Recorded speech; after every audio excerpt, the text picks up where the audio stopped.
Revanth Reddy takes the Singhasan. Chief Minister Revanth swearing in Muhurat fixed.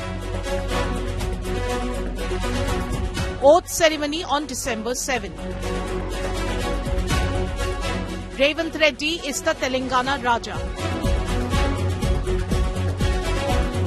From ABVP member to Congress Chief Minister, Revanth set for biggest test of his career. Revanth set for the biggest test of his career. Telangana's Raja, Revanth Reddy, top focus on 6 p.m. Prime.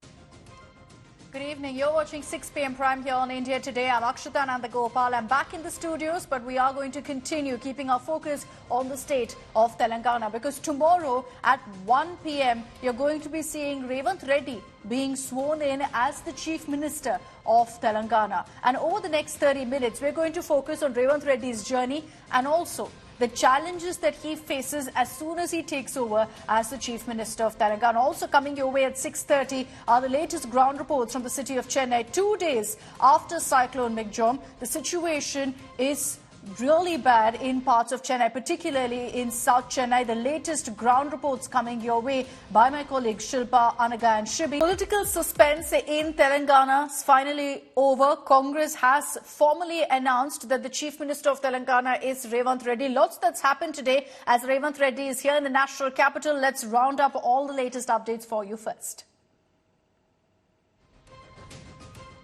Telangana CM face suspense is over. Telangana Congress Chief Revanth Reddy has been confirmed as the new Chief Minister. Was announced by the Congress party and he will be taking oath tomorrow.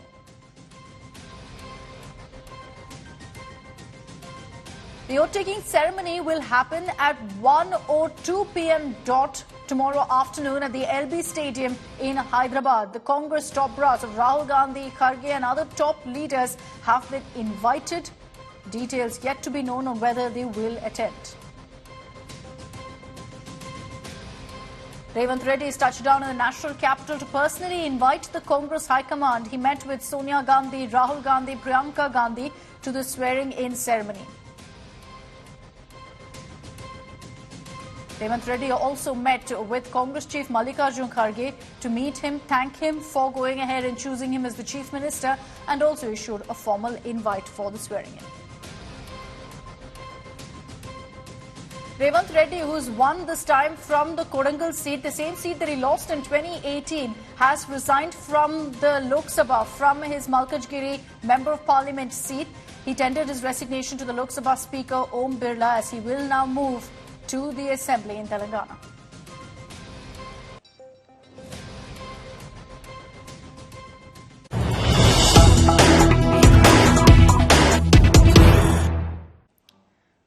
And let's get you all the details that we know of the swearing-in ceremony. Tomorrow at 1:02 p.m. is when the oath-taking ceremony will happen, and it's for Revanth Reddy as Chief Minister. Are we going to be seeing other ministers perhaps or leaders taking oath?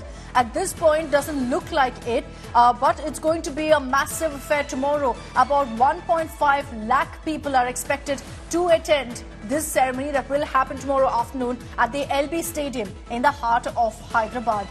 Let me also now get you more details. Here's a conversation that we had with one of the organizers from the Congress. Capacity of the stadium, it is not more than 30,000. So we have to, because more people will come, how to accommodate them in certain areas where we will place the LED screens and all, everything we have discussed so far. So it will be in the dot in the afternoon when the CM oath will be taken. So it will be like that. And we assemble people from different districts. Everyone is coming. We are expecting maybe 1.5 lakh people coming. So that is why it is very important to make the police also understand how they will manage this entire crowd, because last time... So you are the in charge here, madam. So what are the special arrangements for, especially for Revanth Reddy Garu? And is there any other, Congress leader who's going to swear in as Deputy CM or any other post, cabinet post? It is not the finalized. As soon as it will get finalized, we will let all the media know about it. All right, let me bring in Abdul Bashir on this broadcast. Abdul, good evening. We know preparations, of course, are underway for the mega swearing-in ceremony tomorrow. But the question right now is whether it's just going to be Revanth Reddy being sworn in, or are we going to be seeing other leaders also taking oath? Any clarity on that? And also if the Gandhis will be attending? Well, as this movement is concerned, there is no finalization. The AICC has not taken any final decision on, apart from Revanth Reddy, who is a designated chief minister, to swear in tomorrow at LB Stadium. Apart from him, anybody else is going to be sworn in as a deputy chief minister or the cabinet minister. That decision has not been taken yet or announced yet by the AICC. But, what we know is that tomorrow at around between 1 p.m. to 1:06 p.m. it will be any minute where Revanth Reddy, designated chief minister, is going to swear in as the chief minister of the state of Telangana. We are right now outside LB Stadium, where you can see the banners have put up. The whole crossroad here outside LB Stadium has been decorated. Inside you have all the security officials who are taking care of the security measures. More than 1.5 lakh crowd is being expected. The capacity of this particular stadium is only 30,000. But what we see is that a large amount of gathering can be expected at this moment. So all the officials have taken measures as to what all arrangements have to be made. Tomorrow is the day when Revanth Reddy, the designated chief minister, is going to swear in. Apart from him, others will be swearing in or not is a big question, because AICC has not announced it yet. Decision, as we spoke to the in charge of the particular event, had stated that the decision on this has not been taken yet. So it is to be seen. But that is a big question. Seems unlikely right now, because there's been no announcement made per se by the Congress High Command. But we'll see what really happens in the next few hours. 1 or 2 p.m. is when the swearing in will happen. And if you're wondering about the time, it's because it's considered to be auspicious. Most of these political leaders are extremely superstitious. So it's considered to be a good time, which is why at that second, that minute, you will see Revanth Reddy being sworn in as the Chief Minister of Telangana. And I'd like to bring in on this broadcast our consulting editor Rajdeep Sardesai, also political analyst T.S. Sudhir, who's been with us and joining us on our broadcast on Telangana for the last many weeks, is also with us. Good evening to both of you. Rajdeep, if I can begin with you. There's a lot of talk about Revanth Reddy and what his term as Chief Minister will look like, because here's a man who has no administrative experience per se. He's never been a minister, and yet he's chosen as Chief Minister simply because of how popular he is. Then the question arises, can he actually prove he's gotten what it takes to govern a state? Well, yes, Akshita, Revanth Reddy at 54 has been for the longest time an opposition leader over the last 20 years with the TDP and then with the Congress. So you could argue that he has no administrative experience. And that will be the big challenge. Can he make that transition from being the street fighter, where he's earned his reputation and his spurs, and the reason why he's become chief minister is because he had those street fighting, pugnacious abilities to take on K. Chandrasekhar Rao and family. Running a state will be very different. So it's going to be a huge challenge, no doubt about it, for Revanth Reddy. But he's someone you don't underestimate. Remember, he lost his assembly constituency in 2018. People were writing him off. Yet 6 months later, he bounces back, wins the MP election at a time when there seems to be a anti-Congress mood. And then in 2021, takes over as party chief. And guess what?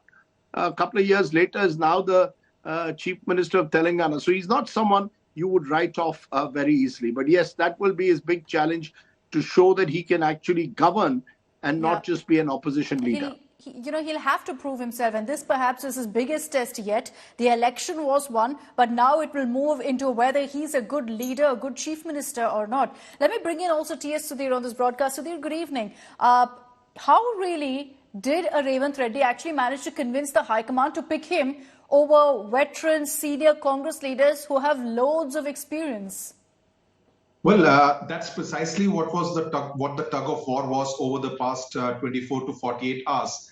We were told that Revanth Reddy was promised the top job even in the run-up to the elections by none other than Rahul Gandhi himself. But then, of course, the seniors in the Congress party in Telangana also had to be convinced both Uttam Kumar Reddy and Bhatti Vikramarka threw their hat into the ring, tried to tell the Congress High Command that their performance was actually better in the elections. In Khammam, the Congress winning 9 out of the 10 seats. In Nalgonda, the Congress winning 11 out of the 12 seats. And in contrast, Revanth Reddy losing one of his 2 seats in Kamareddy. None of the seats in Malkajgiri Lok Sabha constituency were won by the Congress. So these were some of the points that were pointed out. Also the fact that the cash for vote scam is still there. The case is still pending, and that could become some kind of an embarrassment for Revanth Reddy and by extension the Congress government in Telangana. So those were some of the points that were put forth, but the Congress leadership believing that this is the time to make a transition, to hand over the reins of the government to a younger leadership in Revanth Reddy, and that's what really swung the entire case in Revanth Reddy's favor. One important point, Akshita, our story referred to him as the king of Telangana. Now, that's precisely what the Congress is trying to get away from. You would remember that during the campaign, they spoke about that they want to change the feudal setup that was prevailing under KCR and bring in a people's government. In fact, tomorrow, for tomorrow's swearing-in ceremony, Revanth Reddy has written out an open letter in which he has said that Praja Prabhutvam, that is the people's government, is actually going to be sworn in tomorrow, and therefore everyone should come and participate. So at least for the optics, at least on day one, they want to show that it's a people's government that is going to be sworn in on Thursday, and that's where is going to be the difference. That's how the difference is going to be from the earlier BRS government. You spoke about whether there will be just Revanth taking oath tomorrow, whether there will be more ministers. Well, I take a hint in what KC Venugopal said yesterday at the press conference in Delhi. He said it will not be a one-man show, it will be a team work and team show.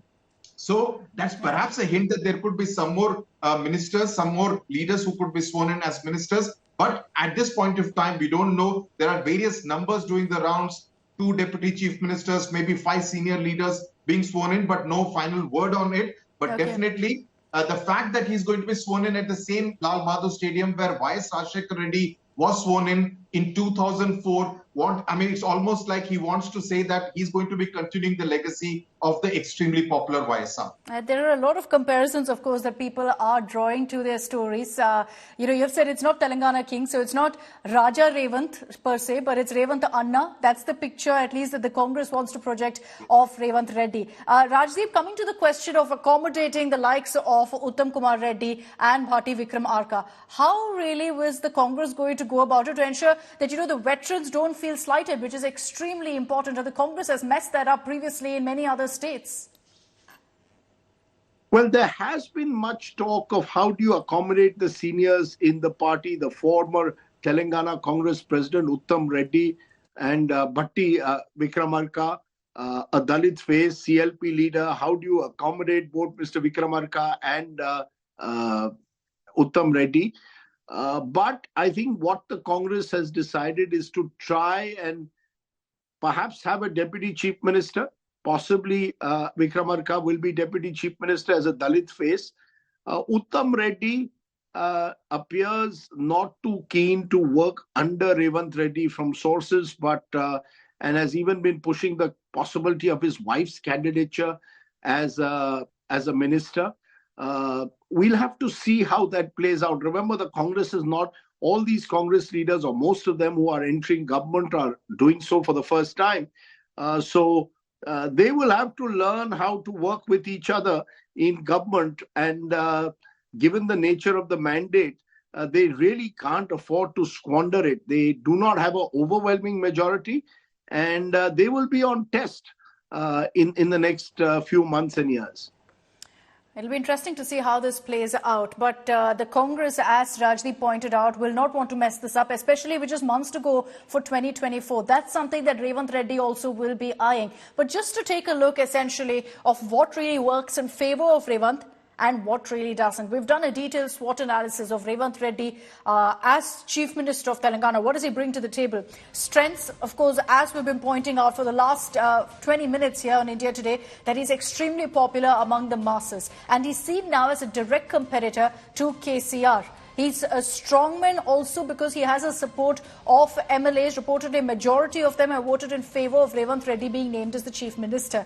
But there are a handful of weaknesses that the Congress will be wary of. First is the cash for vote taint that continues to, in fact, bring him down. He's also seen as an outsider because he hasn't been really for a very long time with the Congress, only joining in 2017. There's also the fact that he originally, before this, was with the BRS, then the TRS, of course. So about his ties with KCR, it's been something that's been part of the political discourse in Telangana. And another point that I mentioned about not having any experience as a minister, seen as a relative newbie in that sense, and this was brought up by Uttam Kumar Reddy, by Bhati Vikram Arka. So no previous experience also as a minister could be something of a setback for Revanth Reddy. What about opportunities for him? Well, he's considered as a young political leader at 54. I know that doesn't seem to be very young, but in Indian politics, 54 means you have a long way to go. And with 2024 elections coming up, he could just steer Congress to a win, to getting maximum seats in Telangana in 2024, which will be a game changer really for the party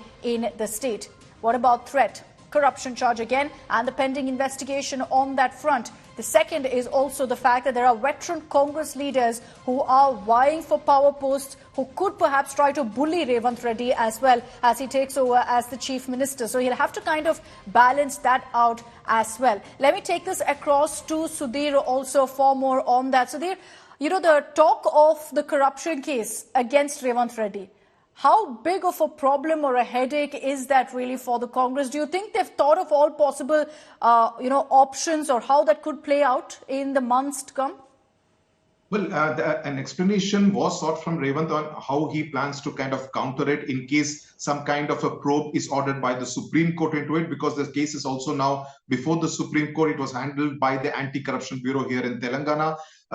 Revanth's counter-argument always has been that it is KCR and KT Ramarao who have to answer because they are the ones who actually poached on a number of Congress and Telugu Desam MLAs during their 9.5 years long tenure. And they are the ones who will have to answer questions, not just him in this particular case. So he's pretty confident about kind of managing this particular case. But you also spoke about the seniors having a lot of experience and the fact that they are seen as seniors while he's seen as only 6 years old in the Congress party. But I think the Congress has decided to make a fresh beginning as far as Telangana is concerned. Yes, the likes of Uttam Kumar Reddy or Bhatti Vikramarka or Komati Reddy Venkat Reddy or Damodar Raj Narasimha, all of them have had ministerial experience in United Andhra Pradesh. So in that sense, the Congress will not be short of experience. But yes, the challenge is for them to kind of fulfill all the promises, the grandiose promises that they have made during the campaign, including the 6 guarantees, because they will be on test. Because if they slip on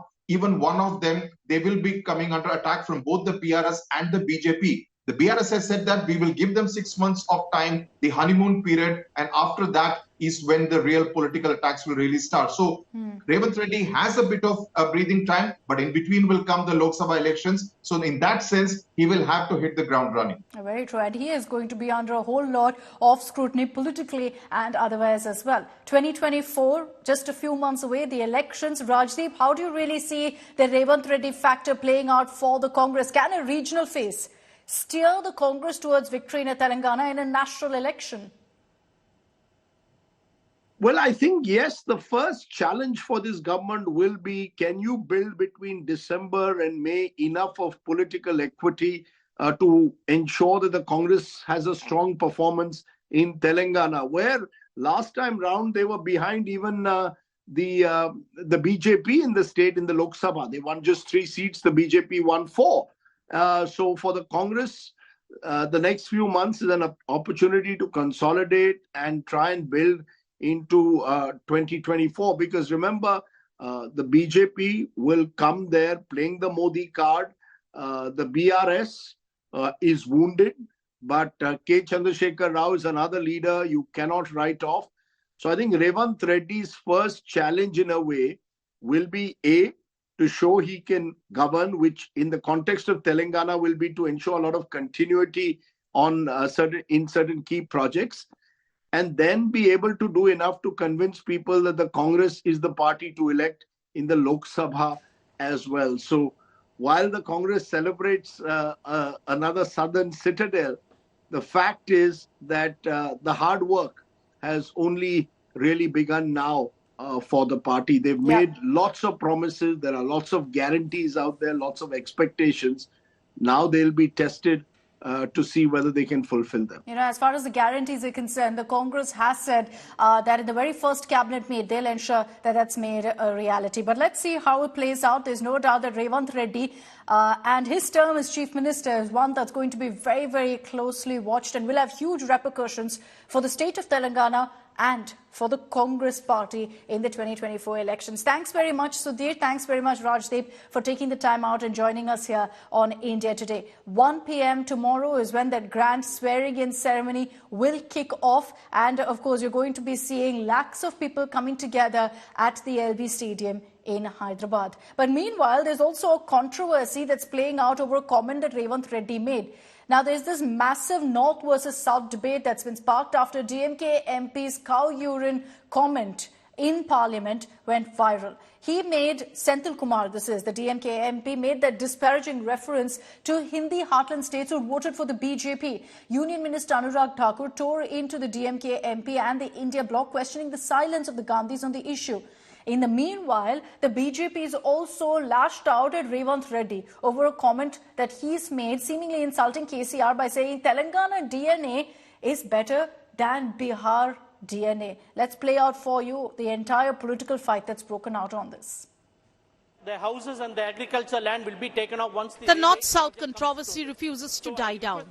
After political backlash over DMK MP Senthil Kumar's disparaging remarks about the Hindi heartland, Telangana Chief Minister designate Revanth Reddy's comments at a recent India Today roundtable before state elections have come back haunting. तो आपका DNA क्या है? विद्यार्थी परिषद का DNA है, तेलुगु देशम का DNA, Congress का तो डीएनए था नहीं, वो तो बाद में. आपका डीएनए क्या है? तेलंगाना डीएनए. मेरा डीएनए तेलंगाना. केसीआर का DNA Bihar. He belongs to Bihar. Bihar? Yes. Kurmis. The caste, KCR caste belongs to Kurmis. They have migrated to Vijayanagaram, Vijayanagaram to Telangana. So the Velma caste is from the outside is what you're saying? Kurmis. Kurmis. In Bihar and Uttar Pradesh, they are Kurmis. They have migrated to Vijayanagaram, Andhra. From there to here, they have worked with Nizam. That is how they came to Telangana. They are Kurmis in Bihar. Bihar DNA से Telangana DNA बेहतर है. मेरा 10 generation को आप ढूंढो, हम तेलंगाना के हैं. The BJP tweeted out the clip challenging Congress's allies in Bihar to respond to Reddy's DNA comments. The attack on Congress and the opposition India alliance has since escalated. अपने आप को इकट्ठा दिखाने के लिए ना इनकी सोच एक साथ है. ये तो केवल जो जांच एजेंसियां हैं उनसे बचने के लिए एक मंच पर आए हैं और ये भारत में क्षेत्रवाद और जातिवाद का बीज बोने के लिए आए हैं. भारत के टुकड़े टुकड़े की सोच को आगे बढ़ाने के लिए आए हैं. Reddy's old remarks, resurrected by the BJP on the eve of its taking oath as Telangana Chief Minister, have put the Bihar allies of Congress on the defensive. आपको वैचारिक मतभेद हो सकता है, लेकिन ये देश सबका है. ऐसा नहीं कि तेलंगाना का अलग डीएनए है, बिहार का अलग डीएनए है, हिंदुस्तान का डीएनए है. इसलिए ऐसे सवाल जो समाज में विभाजनकारी नीतियां तय करते हैं, ऐसे पर रवैया जो भी उनका है बिल्कुल दुखद और ये पीड़ाजनक है. The BJP accused Congress and its allies of divisive politics and insulting Sanatan Dharma, especially after Senthil's remarks in Parliament, for which he apologized later. Bharat सनातन की पहचान है. मजाक करना बंद करो, सनातन को खत्म करना बंद करो. राहुल गांधी, स्टालिन, टुकड़े टुकड़े गैंग, नहीं तो खुद समाप्त हो जाओगे. Pressure meanwhile mounted on the JDU and the RJD in Bihar over Reddy's DNA comments. The political storm over the North versus South debate intensifies after Congress takes another state down south after Karnataka. Bureau Report, India Today. It's been 2 days since Cyclone Migjom brought mayhem upon Chennaiites, and since then it's been chaos for people residing particularly in parts of South Chennai. That's because lakes are overflowing, whether it's the Velicheri Lake or the Chembrabakam Lake, resulting in what you see right now on your screens of almost 6 feet water in some parts of Chennai. It's entered homes. People are struggling. They have nowhere to go and are begging for help because the water levels haven't come down even an inch. Here's a ground report filed by my colleagues Shilpa, Anaga and Shibi.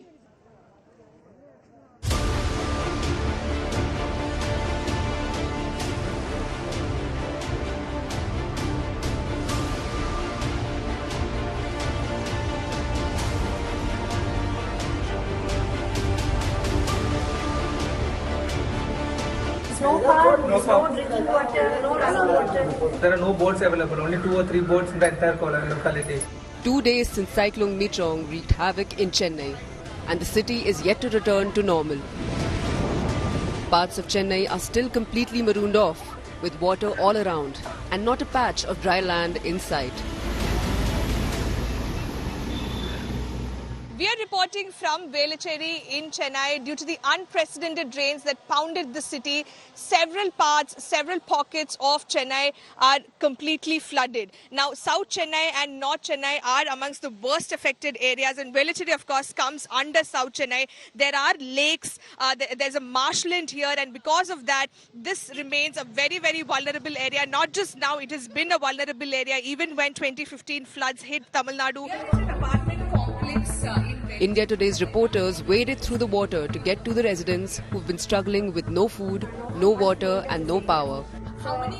They've been unable to reach out to the outside world, stuck in their waterlogged homes.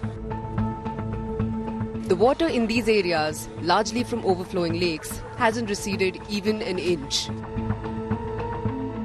We are currently reporting from Velicheri. This is one of the worst affected areas as far as the flood situation is concerned. And we are here, this is a residence. And we're just going to show you the extent of damage, the extent of water, the extent of flooding in this area. This is the ground floor of the house, and you can see how water has completely entered this house, the ground level of the house, and it's full of water. So all the furniture and all the other essential equipment, all of it is underwater. We are here at Velicheri, where you can see the main roads still suffering from waterlogging. Not just this road, all the roads leading to this particular area is filled with water, and that's a scene in a lot of regions of Chennai even now, though it's completely stopped raining for beyond 24 hours. But this one problem is still creating trouble for people, and also the power cut that is still existing in certain regions. It's been more than 36 hours, but the water has still not receded in several parts of Chennai, especially the shop vendors who are very badly hit when it comes to Kolattur or Kodangayur or Pallikaranai. They still continue to reel from the devastating effect of Cyclone Migjom. But one thing in common that all the shop vendors asked for was for some sort of relief or compensation by the government of Tamil Nadu. Senior citizens, families with infants are struggling, unsure of whether they should leave everything behind and move out or stay put and hope the water levels come down. Many have chosen to move out using the NDRF's help, having run out of ration. An elderly citizen is being rescued at this point in time. This is what people of Velicheri are going through. This is what people of South Chennai are going through at the moment. Is she unwell? Is that why? She is keeping unwell. So, in fact, we've been trying since morning. So, finally, we got that NDRF hold. So, we've been requesting police and other officials, but nobody helped us. How difficult has it been for you? Very. And is your dog able to? Yeah, he swims very well. He swims very well. What is the situation in your house? Well, we need water. You're taking the dog to a safer location, and you're going to return back to your house. Officials have been working round the clock to help stranded residents. But it's not just one part of Chennai. Almost every area close to a water body has over 5 to 6 feet of water, making it impossible for authorities to pump out the water. The only hope is that the water drains naturally Until then, it's an absolute nightmare for countless Chennaiites. We have been telling for last 3 to 4 days, Chennai City Police, more than 18,000 of our police personnel are on duty. So apart from this waterlogged area where we have to send boats and those who are trained in flood relief, they are being deployed. So there are various kind of operations which are being held throughout the city. So right now presently what you say is the rescue and relief to the people who are marooned and who are stranded. Choppers have been pressed into service to provide aid to residents who are now living in their terrace with their entire house underwater. The ordeal of Chennaiites is unimaginable. 2 days since the cyclone hit, there has been no respite, with the situation only getting worse because of lakes breaching in several areas. With Shilpa Nair, Anaga Keshav and Shibimol KG in Chennai for India Today. Truly horrifying images that are coming to the fore of what Chennaiites are currently dealing with. And again, there are comparisons with what happened in 2015. At that point, remember that there were essentially 3 systems that hit Chennai that led to those images that you see on your screens of water bodies breaching, of it entering into homes. And this time around, from one weather system, this is the situation. Again, it's because lakes have overflown. Again, it's because of unplanned development of so many apartments, buildings being built on lake beds that the water has nowhere to flow to, which is why people are saying on social media that the water levels haven't reduced an inch. It's going to take at least 4 to 5 days for the water to completely drain out. And that's how long residents will have to continue to suffer. I want to take you through some more reports that have been filed by Shilpa, Shibi and Anaga.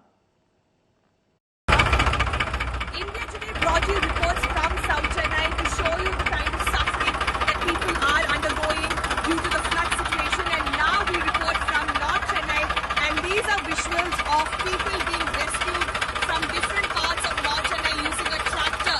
I'm just going to speak to some of them here. Sir, what happened? How was the situation in your house? Situation was not good. The power cutoff was around 2 days back. There is no power supply, there is no water supply. Where there is power supply, there is no water supply. And currently the situation inside North Town is very bad.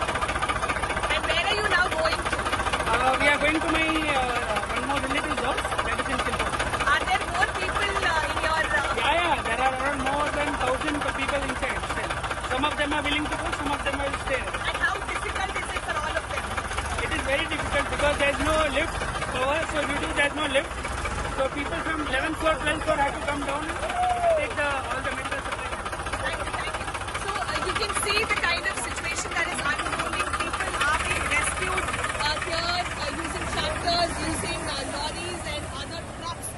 And even elderly citizens, you can see sitting on the back of that tractor. So this is what is the situation, because several residential areas in North Chennai too, their water has entered, and because of that, several people are stranded. Once again, there's very poor network here. There is no electricity, no water, and no food, basic essentials for many of them living here. And that is the reason why they've been, waiting for someone to come and rescue them, to leave to another place, to leave to a safer location, or at least give them some relief items so that they can make it through the next couple of days until water recedes in areas such as these. With video journalist Daniel, this is Shilpa Nair in Chennai for India Today. You can see the kind of difficulty they have to go through at this point in time.